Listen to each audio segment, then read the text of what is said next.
I have the distinct pleasure of introducing Reverend Sheila Ford to you guys. It's not an introduction because she's come back. This is, we were talking earlier, can't really count the number of times, maybe fifth or sixth that she's been with us. And we get her talk today, Out of Nothing.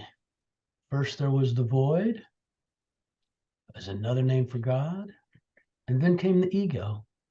Do we get rid of it, or does it serve a purpose?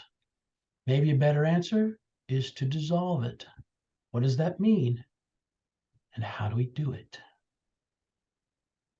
You can see some of Sheila's background here. Impressive, of course. And I want to get down to Mexico and see the deal she's doing down there. Sheila, what do you have for us? Oh, you mean what do I do in Mexico? No, I mean, what do you have for us now for your talk? Oh, okay, okay. I have nothing. No, that's not true. That's the void. So, But there's always love, right? There's only that's love. that's right. Yes, okay. No, sometimes when I am getting ready to give a talk, I wake up in the morning with a zillion things on my mind because before I go to bed, I pray for guidance. And I'm praying for that, all week, all month in preparation. And I get a lot. But the morning for this talk, I woke up and I had nothing. And it was rather scary. And I'm thinking, okay, let's just let this be the talk and make something out of nothing. And I was thinking about the concept of nothingness, nothingness. And it came to me that it's like the void, which could be another word for God, would you say? And it's like a blank slate. It's like a newborn child that's a blank slate. But then at some point, what happened? Think of yourself as a blank slate when you were a newborn. And then what happened? And before, you were learning how to make it in a threatening, complicated world of adults. When you were little, from the get-go, you started learning how to do that. And sometimes when you behaved a certain way, you got punished with the withdrawal of love or maybe a smack on the hand. No, we don't do that. In this hand, you be nice, you be good. No, or Santa won't bring you any presents. And they say, no, no. And we don't like that because we need to be loved and we need love. And we begin at an early age to develop dysfunctional or not effective or not constructive strategies, coping strategies for how to make it in this world. And that is when our ego starts having its way with us. So, and maybe the ego needed to be loved. And maybe the ego or our small child wanted to matter in this world. And so we start copying the adults and we start saying no. Remember the terrible twos where they start saying no. And then at some point they go, me, me, me, me. It's all about me.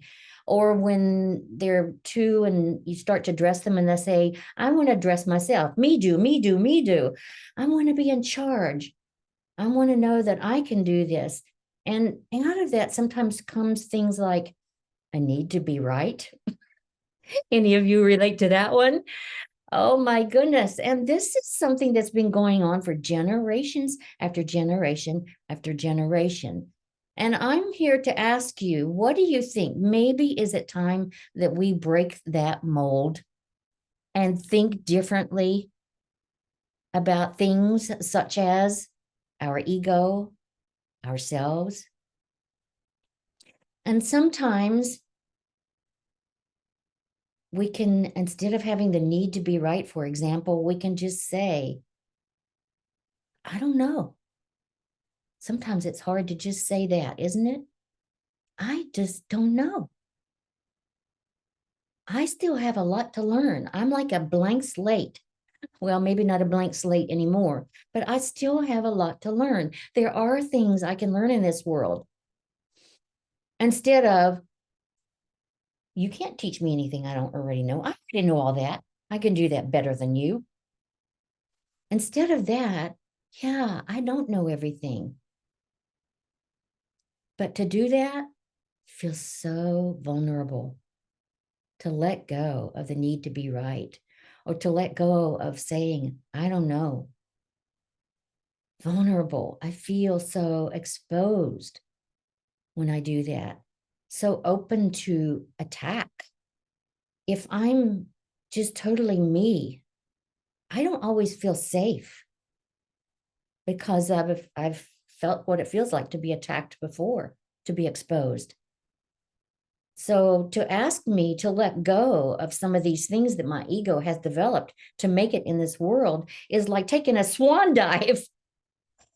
And that's, there's that little ego again going, it's rearing its ugly head going, oh no, this is too scary.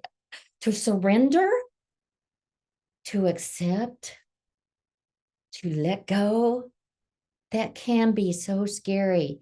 And I was in a workshop recently in Namaste Village in Mexico, where the speaker asked me a few things. So Kyle, would you put up the slide? Because I'd like for you to answer this for yourself this morning. And I'm not going to give you a long time to answer it because I don't want you up in your head trying to figure it out. I want you, whatever comes first to you.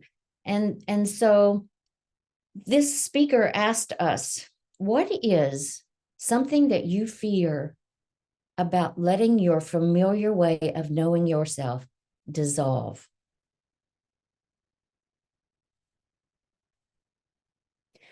I'm asking you that question now.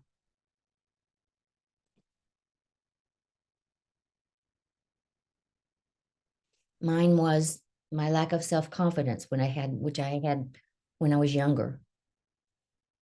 Can be anything. I'll say the illusion of control. The illusion of control. Yeah. I ask it's my own concern, say fear of what comes next. I know now, I know this devil, I have no idea what comes next if this dissolves away.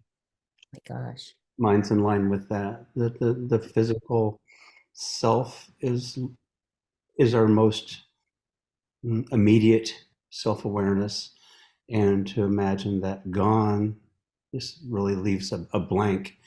I mean, we have all sorts of things that we may believe, but we, as far as knowing, all we've actually, what we consider knowing is our physical experience.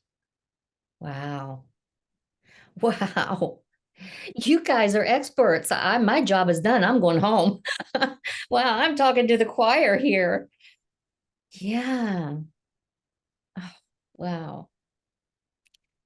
So tell me this then. Thanks everyone for your feedback. This is wonderful. What's it like if you soften or open or allow this experience? It's freeing, actually.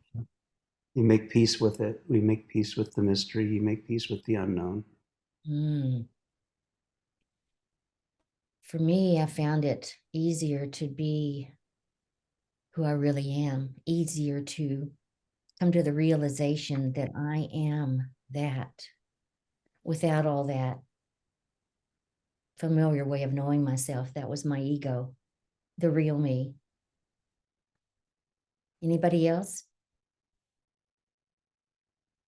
Wow, that's so powerful. So this is a question. So Kyle, you can take down the slide now if you like.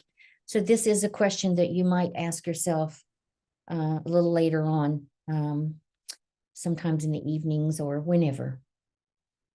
So how about that ego that wants to hang on to whatever it is, our familiar way of knowing ourselves? How about that ego? So is it a nothing? So if it's a nothing, is it something that we want to get rid of? And some people say it is. And is the ego, is that you or you as the human being? And so are you nothing? Are you a nothing? Well, you came out of the void, which we're thinking is another way for God. So if that's true, then how can we say things like, I'm only human? If I ever hear you say that, which is not likely because you're in Kansas City and I'm in Mexico, but if I ever hear you say that, I will gently ask you to think about what you're saying.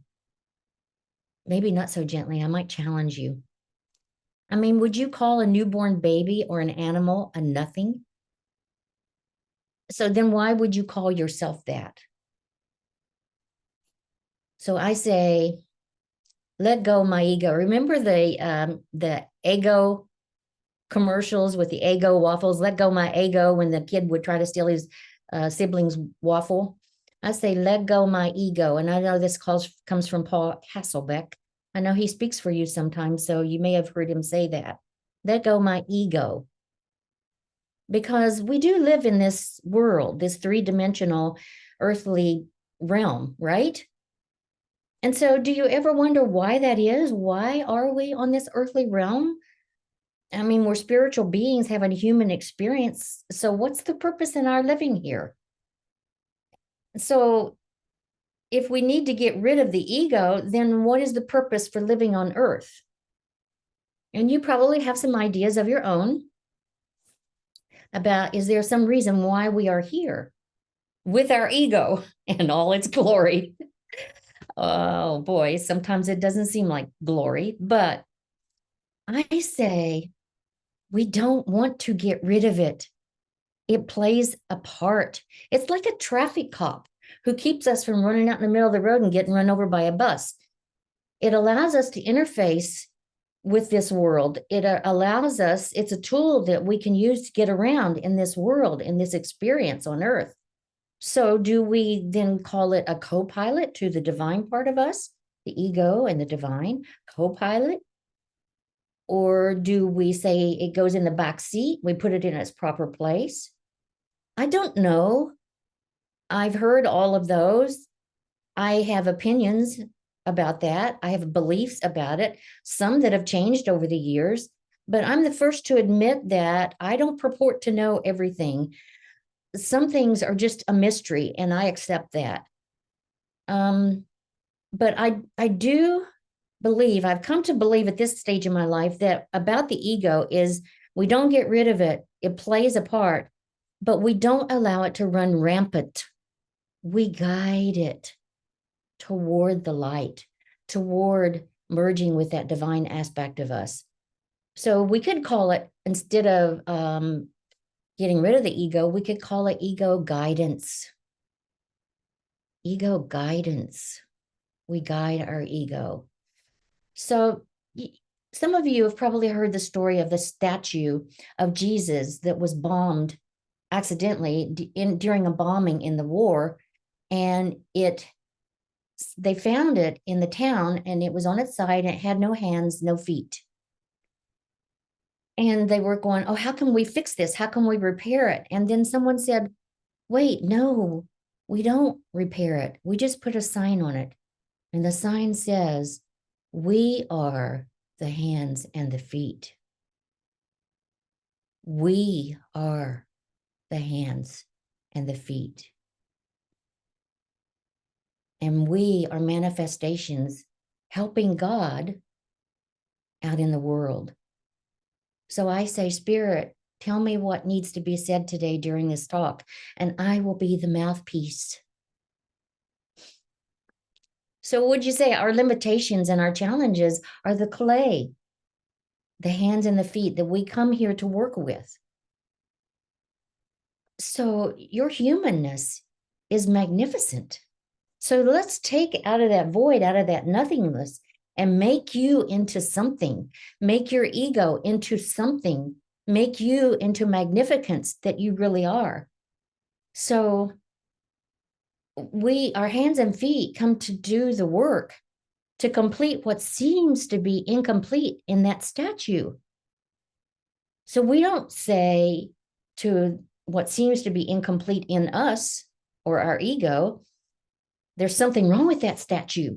because it got bombed. No, we reframe it to realize that we are the hands and the feet. We are the ones here to do the greater works. Nobody's on a pedestal out there. We are all doing the greater work. Just be the I am. So, can we say yes to the ego? Ego, it's okay. Yes, ego. We don't say no to the ego.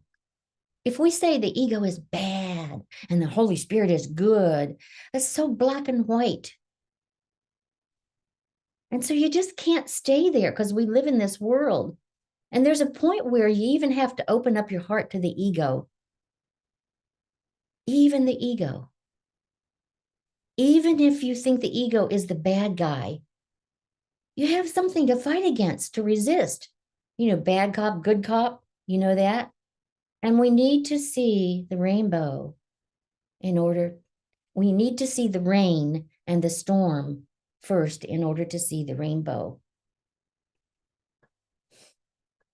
So when your ego, maybe your little girl, your little boy, your little child, tries to lead, in those times when you have doubts, and we all do, don't be in denial.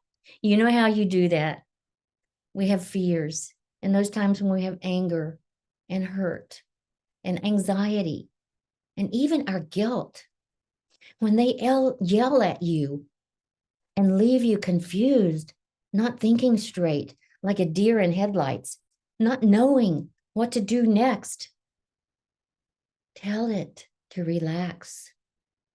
You can go play now. I got this. Thank you for trying to protect me.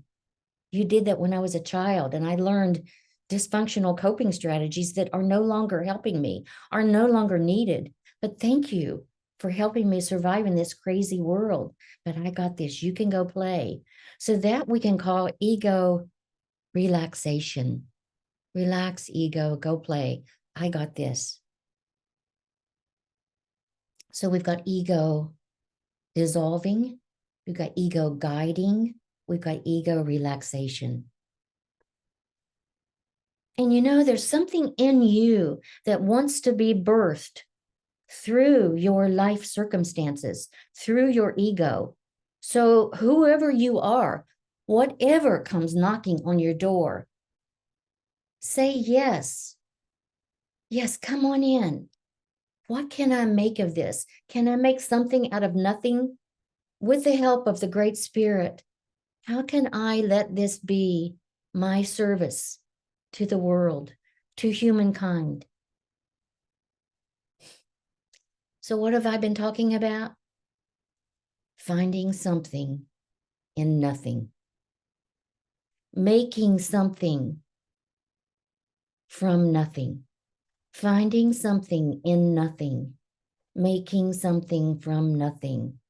And that is what we're all here to do. So the bottom line, when your ego tries to lead, then don't tell it it's a nothing.